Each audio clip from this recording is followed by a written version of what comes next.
आज की वीडियो बहुत ही इंटरेस्टिंग और अनोखी है। आप इस कहानी को आखिर तक जरूर देखें। ये कहानी है ताजिर उस्मान और शहजादी अफशीन और बोनो के बादशाह की। इस कहानी को सुनकर यकीनन आपका दिल खुश हो जाएगा और आप कमेंट करने पर मजबूर हो जाएंगे। तो आप इस कहानी को मुकम्मल जरूर देखें। साथ ही वीडियो को लाइक और चैनल को सब्सक्राइब कर लें। बहुत अरसा पहले की बात है। मुल्क के रोम पर एक रहमदिल बादशाह हुकूमत करता था। बादशाह बड़ा इंसाफ पसंद, नेकसी और बहादुर था। बादशाह की एक ही बेटी थी जिसका नाम अफशीन था। शहजादी अफशीन बेहद खूबसूरत और ज़हीन थी। बादशाह और मलका इसे देख देख कर जीते थे। शहजादी अफशीन के महल में एक बहुत बड़ा बाग था जिसमें दूर दूर से मंगवाए गए नायाब पौधे थे। शहजादी हर शाम को अपनी कनीज के साथ बाग की सैर करती और रंग बिरंगी तितलियों से खेलती। एक शाम शहजादी हस्बे मामूल अपने बाग में खेल रही थी और तितलियां पकड़ने के लिए इनके पीछे दौड़ रही थीं। तितलियां कभी इस फूल पर जा बैठतीं तो कभी उस फूल पर। इत्तेफाक की बात है कि कोहकाफ के जिन बादशाह का बेटा पेटू जिन तख्त पर सवार आसमान की सैर कर रहा था। इसका तख्त जो एक बड़े अदेह की शक्ल का था। चार खौफनाक देव उसे उठाए हुए थे। पेटू जिन का तख्त बादलों के ऊपर उड़ रहा था। पेटू जिन ने एक तिलिस्मी ऐनक लगा रखी थी जिसकी वजह से इसे हर चीज बिल्कुल साफ नजर आ रही थी। पेटू जिन की नजर जब शहजादी पर पड़ी तो वह इसकी खूबसूरती देखकर दंग रह गया। इसने इसी वक्त अपने गुलाम देव को तख्त बाग में उतारने का हुक्म दिया। तख्त नीचे आया तो कनीज डर के मारे शोर मचाती भाग गई। शहजादी अफशीन तो गाश खाकर गिर पड़ी। पेटू जिन ने इसे उठाकर अपने तख्त पर डाला और बोला कि मैं इस खूबसूरत लड़की को अपनी मलका बनाऊंगा। चलो अब वापस कोह काफ चले। देव यह सुनते ही तख्त कंधों पर उठाए कोह काफ की तरफ रवाना हो गए। उधर कनीज दुहाई देती मलका और बादशाह के पास पहुंची और इन्हें बताया, मलका तो हाय मेरी बच्ची कहकर वहीं तड़ाक से गिर पड़ी और बेहोश हो गई। बादशाह घबराहट में नंगे पांव भी बाग की तरफ भागा, मगर अब वहां क्या था? कुछ भी नहीं। शहजादी को तो पेटू जिन उठाकर ले गया था। पूरी सल्तनत में कोहराम मच गया। जिसने सुना आंसू बहाने लगा। बादशाह ने शाही नजूमी और वजीर आजम से मशवरे के बाद ऐलान करा दिया कि जो शख्स भी शहजादी अफशीन को कोहकाफ के जिन्न की कैद से आज़ाद करा के लाएगा वही तख्त और ताज का वारिस होगा। इस ऐलान को सुनते ही बहुत से मनछले शहजादे और नौजवान अपने घरों से निकल पड़े, मगर किसी को भी कोहकाफ का रास्ता ना मालूम था। इधर उधर भटक कर नाकाम लौट आए। मुल्क रोम के गांव में एक नौजवान ताजिर उस्मान भी रहता था। इसने जब यह ऐलान सुना तो सोचा, किस्मत आजमानी चाहिए, शायद खुदा मेरी मदद करे और मैं शहजादी को जिनकी कैद से छुड़ा लाऊं। यह सोचकर उस्मान ने सफ़र के लिए सामान बांधा और घोड़े पर सवार होकर मशरिक की तरफ रवाना हो गया। दोपहर के वक्त उस्मान एक जंगल में पहुंचा और एक घने दरख्त के नीचे लेटकर सुस्ताने लगा। अभी चंद मिनट ही गुजरे थे कि चूचू की दर्द भरी आवाज ने इसे चौंका दिया। इसने निगाह उठाई तो क्या देखता है कि दरख्त की एक शाख पर बैठी चिड़िया के गिर्द एक खतरनाक काला सांप लिपटा हुआ है और इसे डसना ही चाहता है। ताजिर उस्मान को चिड़िया पर बड़ा रहम आया, मगर मसला यह था कि चिड़िया को बचाए कैसे। जितनी देर में वह दरख्त पर चढ़ता, सांप चिड़िया को डस लेता। सोचते सोचते उस्मान के जहन में एक तरकीब आ गई। इसने जल्दी से घोड़े की जींद से लटकती ढाल उतारी। ढाल शीशे की तरह चमकदार थी। उस्मान ने ढाल को जमीन पर इस तरह से रखा कि इसका रुख दरख्त पर बैठे सांप की तरफ हो गया। काले सांप ने जब चमकती ढाल में अपना अक्स देखा तो समझा कि कोई और सांप आ गया है। वो बड़े गजबनाक अंदाज में फन फैलाकर फूंकने लगा। ताजिर उस्मान ने बड़ी फुर्ती से कमान में तीर जोड़ा और अल्लाह का नाम लेकर छोड़ दिया। सनसना हुआ, तीर सीधा सांप के फन में लगा और सांप तड़प कर मर गया।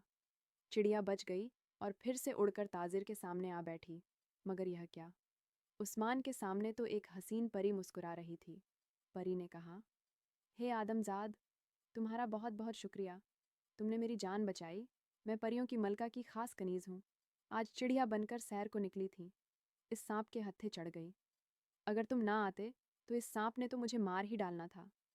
उस्मान ने हंसकर कहा, ए परी, यह हर इंसान का फर्ज है कि वह जानवरों पर रहम खाए और इनकी मदद करे। परी खुश होकर बोली, तुम बहुत अच्छे इंसान हो, बोलो मैं तुम्हारी क्या मदद कर सकती हूँ। उस्मान ने कहा, मैं रूम की शहजादी अफशीन को जिन्न की कैद से आज़ाद कराने कोहे काफ जा रहा हूँ। अगर तुम मुझे कोहे काफ का रास्ता बता दो तो बड़ी मेहरबानी होगी। यह सुनकर चिड़िया सोच में पड़ गई। फिर कहने लगी, ये तुमने बहुत मुश्किल काम का बेड़ा उठाया है, लेकिन बहादुर लोगों के लिए कोई काम मुश्किल नहीं होता। यह लो, ये आम रख लो और इस जंगल के जनूबी हिस्से में मौजूद बरगद के पुराने दरख्त के करीब पहुंचकर आम को चीर डालना। इस दरख्त के नीचे बोनों की बस्ती है। वह आम खाने के बेहद शौकीन है। वह तुमसे आम मांगेंगे, मगर तुम हरगिज ना देना, और कहना कि अगर बोना बादशाह मेरे साथ कोहे काफ तक चले तो मैं आम दे दूंगा। आजकल आमों का मौसम नहीं है। मुझे यकीन है कि बोना बादशाह तुम्हारी बात मान लेगा। इसके बाद तुम्हें क्या करना है, यह बोना बादशाह ही तुम्हें बताएगा। उस्मान ने परी का शुक्रिया अदा किया तो इसने अपना एक पर तोड़कर ताजिर को दिया और कहा कि जब भी तुम किसी मुश्किल में फंस जाओ, इस पर को बालों में लगाना, मैं तुम्हारी मदद को पहुंच जाऊंगी। और फिर खुदा हाफिज कहकर परी चली गई तो ताजिर उस्मान उठा और घोड़े पर बैठकर बरगद के दरख्त की तरफ चल दिया। वहां पहुंचकर इसने हिदायत के मुताबिक आम निकाला और चीरा तो हर तरफ आम की खुशबू फैल गई। ये खुशबू बोनों की बस्ती में भी पहुंची तो सारे बोने बेकरार हो गए और बोने बादशाह के हमरा बाहर निकल आए। बोने बादशाह ने ललचा हुई नजरों से आम की तरफ देखते हुए कहा, ए आदमजाद, तुम कहाँ से आम लेकर आए? हमें भी खाने के लिए दो। उस्मान बोने बादशाह से बोला, चलो भागो यहां से, मैं तो तुम्हें आम का छिलका भी नहीं दूंगा। हाँ, पर एक शर्त मान लो तो सारा आम दे सकता हूं। बोने बादशाह ने जल्दी से कहा, जल्दी जल्दी शर्त बताओ। उस्मान बोला, तुम्हें मेरे साथ कोह काफ तक जाना होगा। अगर राजी हो तो यह आम तुम्हारा है। बोने ने जवाब दिया, मुझे तो कोह काफ तक जाने के रास्ते का इल्म नहीं। हाँ, यहां से 4 कोस दूर एक खूनखार जादूगरनी रहती है, इसे पता है, मगर वह तो इंसानों का खून पी जाती है और गोश्त भून कर हड़प कर जाती है, हड्डियां तक चबा जाती हैं। लेकिन एक बात है, वह मारने से पहले हर इंसान से 3 से पूछती है और जो सही जवाब दे दे उसे छोड़ देती है। मगर आज तक कोई इंसान इसके किसी सवाल का सही जवाब ना दे सका। सिर्फ मैं इन सवालों के जवाब जानता हूं। फिर तो तुम्हें मेरे साथ जरूर ही जाना होगा, वरना आम नहीं मिलेगा। बोना बादशाह मान गया। उस्मान ने आम बोनों के हवाले कर दिया। सारी बस्ती आम पर टूट पड़ी और इसे छत कर गई। अब उस्मान ने बोने बादशाह को, जो साइज में इंसानी उंगली के बराबर था, उठाकर जेब में डाला और आगे चल पड़ा। जब वह जादूगरनी के इलाके में पहुंचे तो जादूगरनी ताजिर को देखकर खुश हो गई और शैतानी कह कहा लगाने लगी, वाह वाह, आज खूब तगड़ा शिकार हाथ आया है। ए इंसान, मैं तुम्हें पानी में उबालकर तुम्हारी यखनी पी जाऊंगी। उस्मान तो कांप ही उठा। जादूगरनी की शक्ल थी भी बड़ी भयानक। यह लाल लाल बाहर को निकली हुई आंखें, पीले दांत और काला स्याह रंग। इसकी गोद में एक मेंढक बैठा फुदक रहा था, जिस पर हाथ फेरते हुए जादूगरनी इसे चूहे खिला रही थी। जादूगरनी की बात सुनकर उस्मान हिम्मत करके बोला, ए जादूगरनी, तुमने तो ऐलान कर रखा है कि जो तुम्हारे 3 सवालों का जवाब दे देगा तुम उसे छोड़ दोगी। जादूगरनी ने यह सुनकर चीख मारी और फर्श से उछलकर चिल्लाई, तुम मेरे सवालों के जवाब दोगे? और जोरदार कहकहा लगाया, आज तक तो कोई इंसान दुरुस्त जवाब दे नहीं सका। जादूगरनी का कहकहा बड़ा भयानक था। इसका मेंढा इसकी गोद से उछलकर दूर परे जा गिरा था। जादूगरनी ने पहला सवाल किया, बताओ, 10 मन वजनी पत्थर को किस तरह फूंके मारकर उड़ाया जा सकता है? उस्मान ने कान खुजाने के बहाने सर जेब की तरफ झुकाया तो बोने बादशाह ने इसके कान में कहा, जनाब, पत्थर को पीसकर पाउडर बनाकर फूकों में उड़ाया जा सकता है। उस्मान ने यही जवाब दोहराया।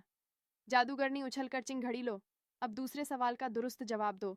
बताओ, वह कौन सी दौलत है जिसे कोई चुरा नहीं सकता? उस्मान ने फिर सर जेब की तरफ झुकाया तो बोने बादशाह ने कहा, जनाब, वह दौलत इल्म है जिसे चुराना नामुमकिन है। अपने दूसरे सवाल का जवाब भी दुरुस्त पाकर जादूगरनी घबराई। इसे शिकार हाथ से निकलता नजर आने लगा, क्योंकि अगर उस्मान तीसरे सवाल का भी दुरुस्त जवाब देने में कामयाब हो गया तो जादूगरनी को इसे छोड़ना पड़ेगा। इसने कहा, ए इंसान, मेरा तीसरा सवाल यह है कि वह कौन सा जुर्म है जिसे करते हुए अगर इंसान पकड़ा जाए तो सजा मिलती, लेकिन अगर कर ले तो सजा नहीं दी जा सकती। उस्मान यह सुनकर चकरा गया, मगर बोने बादशाह ने इसे जवाब बताया। उस्मान ने कहा, वह जुर्म खुदकुशी है। जादूगरनी ने जोर से चिंघड़ी और चीख कर बोली, अफसोस, आज एक इंसान ने मेरे सवालों के जवाब दे दिए। अफसोस, मैं इसे भूनकर नहीं खा सकती। जा, चला जा, मैं तुझे छोड़ती हूँ, तू अब आज़ाद है। उस्मान ने कहा, ए जादूगरनी, एक मेहरबानी कर मुझे कोहे का जाने का रास्ता बता दे। मैं अपने मुल्क की शहजादी को जिन्न की कह। जादूगरनी कहने लगी, मैं तुम्हारी जन्नत से खुश हूं। लो, यह गेंद जमीन पर फेंक दो और इसके पीछे पीछे चलते जाओ। यह गेंद तुम्हें खून के दरिया के किनारे तक पहुंचा देगी। इस दरिया के पार कोहे काफ की हदूद शुरू हो जाती है। दरिया के किनारे एक चुड़ैल रहती है। वह दरिया की मुहाफिज है। अगर तुम इसे मारने में कामयाब हो गए तो दरिया पर एक पुल खुद ब खुद बन जाएगा, जिस पर से गुजरकर तुम दूसरी तरफ जा सकोगे। खबरदार, दरिया के खून में तैरने की कोशिश हरगिज ना करना, वरना पत्थर के बन जाओगे। उस्मान ने गेंद जमीन पर डाली। गेंद खुद ब खुदा बोना बादशाह इसकी जेब में था और मजे मजे के लतीफे सुनाकर हंसा रहा था। दूसरी तरफ पेटू, जिन्हें शहजादी अशीन को चांदी के एक बहुत बड़े पिंजरे में कैद कर दिया था और इसे मजबूर करता था कि इससे शादी कर ले। इस वक्त भी पेटू जिन्न कह रहा था, ए शहजादी, मेरी बात मान ले, यहाँ कोई तेरी मदद को नहीं आ सकता। शहजादी अफशीन यह सुनकर रोने लगी। पेटू जिन ने इसे रोते देखा तो हाथ जोड़कर बोला, रो मत प्यारी शहजादी। मगर वह रोती रही तो पेटू जिन्न गुस्से में आ गया और इस जोर से दहाड़ा के महल कांप उठा। इसने कहा, ए नादान शहजादी, तुझे मेरी बात मानना पड़ेगी, वरना मैं तुझे मार डालूंगा। मैं तुझे 3 दिन की मोहलत देता हूं। अच्छी तरह सोच ले, या तो मुझसे शादी के लिए राजी हो जा या मरने के लिए तैयार हो जा। पेटू, जिन्हें यह कहकर गुस्से से फनकाता हुआ चला गया और शहजादी अपनी किस्मत पर आंसू बहाने लगी। इसे अपने माँ बाप याद आ रहे थे। इसने सुन रखा था कि जो बच्चे और बड़े अपने माँ बाप की खिदमत करते हैं और कहना मानते हैं, अल्लाह पाक इनकी मदद फरमाता है। शहजादी को उम्मीद थी कि खुदा इसकी भी मदद करेगा। उधर ताजिर उस्मान गेंद का पीछा करता हुआ दरिया तक पहुंच गया। इसने देखा कि दरिया में पानी की बजाय खून बह रहा है और गाढ़ा खून है। इस दरिया के किनारे काले रंग का एक पुराना महल था। इसमें वह खूनखार चुड़ैल रहती थी जो दरिया की मुहाफिज थी। इस चुड़ैल ने ताजिर की बू सूंघ ली थी और आदम बू के नारे लगाती भागती चली आ रही थी। इस चुड़ैल के 4 हाथ और 4 आंखें थीं। गले में सांपों की माला थी। लंबी सुर्ख जुबान मुंह से बाहर लटक रही थी और दांत चमक रहे थे। उस्मान और बोना बादशाह एक दरख्त के पीछे छुपे हुए थे। डरावनी शक्ल वाली चुड़ैल चीखें मारती इधर ही आ रही थी। दरख्त के करीब आकर इसने एक मकरूह कहकहा लगाया और तने पर जोर से हाथ मारा। दरख्त टूटकर परे जा गिरा। उस्मान इसके नीचे आते आते बचा। इसने फौरन तलवार निकाली और कहा, ए खूनखार चुड़ैल, मरने के लिए तैयार हो जा, मैं तुझे तलवार से काट डालूंगा। चुड़ैल दांत निकालकर हंसने लगी। इसकी खौफनाक हंसी से भौचाल सा आ गया। दरख्तों पर बैठे परिंदे फड़फड़ाकर उड़ गए। इसने गरज कर कहा, तेरी यह मजाल, आज मैं तुझे चुटकियों में मसल कर रख दूंगी। तेरा खून इस दरिया में बहाकर गोश्त खा जाऊंगी। उस्मान ने तलवार से वार किया। तलवार चुड़ैल के बाजू पर पड़ी, मगर इस पर कोई असर न हुआ। इसे जख्म तक नहीं आया। अब तो उस्मान के हाथ पांव फूल गए। बोना बादशाह जेब में कूदता हुआ बोला, हाय मारे गए। चुड़ैल हाथ फैलाकर उस्मान की तरफ बढ़ी। उसी वक्त उस्मान ने जेब से परी का दिया हुआ पर निकालकर बलों में लगा लिया। बस तो फिर क्या था, एक धमाका के साथ परिया मौजूद हुई। इसके हाथ में सोने की कमान थी जिस पर फौलादी तीर चढ़ा हुआ था। इसने आते ही तीर चलाया। तीर सीधा चुड़ैल के सीने में लगा। इसने जोरदार चीख मारी और जमीन पर गिरकर तड़पने लगी। इसकी आंखें बाहर को उबल आईं और वह चीखती हुई मर गई। बुरे काम का बुरा अंजाम होता है। यह चुड़ैल सैकड़ों इंसानों को हड़प कर चुकी थी और आज खुद मारी गई। उस्मान ने कहा, ए परी, मैं किस मुंह से तेरा शुक्र अदा करूं? तुमने मुझे और बोने बादशाह को मौत के मुंह से बचा लिया। परी ने हंसकर जवाब दिया, जो कोई नेकी करते हैं इसका सिला इन्हें जरूर मिलता है। तुमने मेरी जान बचाई थी, आज मैं तुम्हारे काम आ गई। अच्छा, खुदा हाफिज कहकर परी चली गई। खून के दरिया पर अब एक पुल बन चुका था। उस्मान इस पुल पर से गुजरकर कोहे काफ में दाखिल हो गया। कोहे काफ की सरजमीन पर कदम रखना था कि ना जाने किधर से आवाजें आने लगीं। ये नौजवान भाग जा, वरना मार डालेंगे। जिन्हों की बस्ती है, यहाँ इंसान का क्या काम, भाग जा यहाँ से। पहले तो उस्मान यह आवाजें सुनकर घबरा गया, फिर हौसला करके आगे बढ़ा। तलवार इसने दोनों हाथ में थाम रखी थी। कुछ देर तक आवाजें आती रहीं, फिर बंद हो गईं। उसी वक्त सामने वाले पहाड़ से एक बहुत बड़ा परिंदा नमूद हुआ। यह कोहे काफ का खूनी परिंदा था, जिसका नाम उड़न हाथी था। इसका जिस्म 3 हाथियों के बराबर था। रंग सिया और 4 टांगे थीं। इसकी कमर पर 2 बड़े-बड़े पर थे और मुंह के आगे सूंड के बजाय एक लंबी नुकीली चोंच थी। इस नई आफत को देखकर उस्मान ने तलवार उड़न हाथी बड़ी तेजी के साथ इसके सर पर आ पहुंचा। इसने अपनी गाढ़ जैसी चोंच खोली और बड़ी फुर्ती से झुककर उस्मान को निगल लिया। उस्मान को लगा कि जैसे वह किसी गदली सड़क पर फिसल रहा है। वह फिसलता हुआ एक अंधेरे कमरे में जा गिरा। यह इस उड़न हाथी का मैदा था। उस्मान मैदे में खड़ा हो गया। इसे कुछ नजर नहीं आ रहा था और सांस लेने में भी दिक्कत हो रही थी, मगर फिर यह मुश्किल हल हो गई। उड़न हाथी ने अपनी चोंच खोल दी थी। रोशनी और हवा अंदर आने लगी थी। बौने बादशाह ने कहा, अरे बाप रे, ये खौफनाक परिंदा मेरे बाप दादा ने भी नहीं देखा था। उस्मान ने कहा, अब इस जगह से निकले कैसे? कुछ देर यहाँ रहे तो इस परिंदे के मैदे के तेजाब से हम हजम हो जाएंगे। मेरा ख्याल है कि तलवार के जरिए सुराख करके बाहर निकलना चाहिए। उस्मान ने खुदा का नाम लिया और तलवार से भरपूर वार किया। उड़न हाथी का गोश्त इस तरह कटा के जैसे साबुन हो। वह चीखे मारता हुआ अपनी टांगों पर घूमने लगा। ऐसा करने से मैदे में गोया जलजला आ गया हो और उस्मान उड़न हाथी के पेट में कलाबाजियां खाने लगा, मगर संभलकर वह तलवार चलाता रहा। उड़न हाथी को बड़ी तकलीफ हो रही थी। इसने उस्मान को बाहर उगल दिया।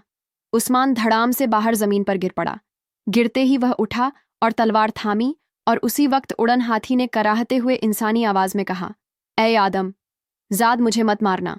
तुम जो कहोगे मैं वही करूंगा। उड़न हाथी को बोलते देखकर उस्मान हैरान रह गया। कोहे काफ बड़ी अजीब दुनिया है। वहां ऐसी ऐसी मखलूक पाई जाती है कि अक्ल मानने से इनकार कर देती है। उस्मान ने कहा कि ठीक है, मैं तुम्हें हलाक नहीं करता। तुम्हें जिन्हों के खिलाफ मेरी मदद करना होगी वह हम मुल्क की शहजादी को उठा लाए हैं। उड़न हाथी ने कहा कि मुझे मंजूर है। मैं यहाँ के उड़न हाथियों का सरदार हूँ। हमारी तादाद 50 है। जब भी तुम मगरिब की तरफ मुंह करके मुझे आवाज दोगे, मैं अपने साथियों समेत तुम्हारी मदद के लिए आ जाऊंगा। फिर उस्मान आगे बढ़ गया। एक दिन और एक रात मुसलसल सफर के बाद वह पेटू जिनके महल के पास पहुंच गया, जहां शहजादी अफशीन कैद थी।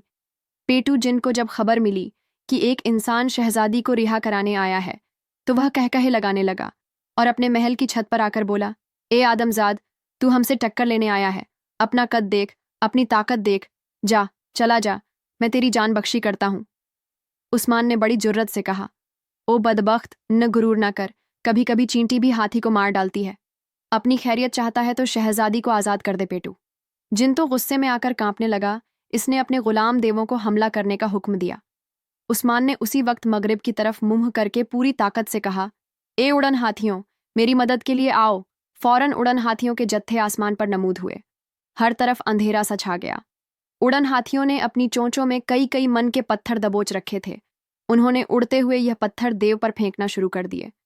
एक देव की चमकती खोपड़ी पर पत्थर पड़ा तो वह तरबूज की तरह फट गई और देव मर गया। देखते ही देखते मैदान देव की लाश से भर गया। उस्मान महल में घुस गया। पेटू जिन्न कई गज लंबी तलवार थामे इसके सामने आ गया। मुकाबला शुरू हो गया। पेटू जिन्न बड़ा माहिर तलवारबाज था। उस्मान डटकर इसका मुकाबला कर रहा था, मगर पेटू जिन्न हार मानने को तैयार ना था। बोने बादशाह ने जब यह देखा तो उस्मान की जेब से जादूगरनी वाला गेंद निकालकर पूरे जोर से पेटू के मुंह पर मारा। गेंद फट गई और इससे काला धुआं निकला। पेटू जिन बेहोश हो गया। उस्मान ने लपक कर इसका सर काट लिया। पेटू जिन ने तड़पता हुआ खत्म हो गया। शहजादी अफशीन को चांदी के पिंजरे से निकालकर उस्मान वापस चल दिया और मंजिलों पर मंजिलें तय करता मुल्क रूम तक पहुंच गया। बादशाह और मलका ने जब अपनी बेटी को जिंदा सलामत देखा तो खुशी से निहाल हो गए। उस्मान और शहजादी अफशीन की शादी बड़ी धूमधाम से हो गई। बादशाह ने तख्तो ताज भी उस्मान के हवाले कर दिया। उस्मान ने कई साल तक बड़े अदल इंसाफ के साथ हुक्मरान की और फिर सब हंसी खुशी रहने लगे। शहजादी अफशीन ने कुछ कुछ अरसा बाद एक खूबसूरत शहजादे को जन्म दिया, जिससे सारे महल में खुशियां दौड़ गईं। इसी तरह वक्त के साथ साथ शहजादी अफशीन और बादशाह उस्मान 2 बच्चों माँ बाप बन गए। उनके 2 बेटे थे। तो कहिए दोस्तों, यह कहानी आपको कैसी लगी? कमेंट करके ज़रूर बताएं। कहानी पसंद आई है तो वीडियो को लाइक कर दें और हमारे यूट्यूब चैनल को सब्सक्राइब कर दें और बेल के बटन को ज़रूर प्रेस कर दें, ताकि हर आने वाली वीडियो का नोटिफिकेशन सबसे पहले आप तक पहुँचे। मिलते हैं किसी नई वीडियो में नई कहानी के साथ। शुक्रिया। अल्लाह हाफिज़।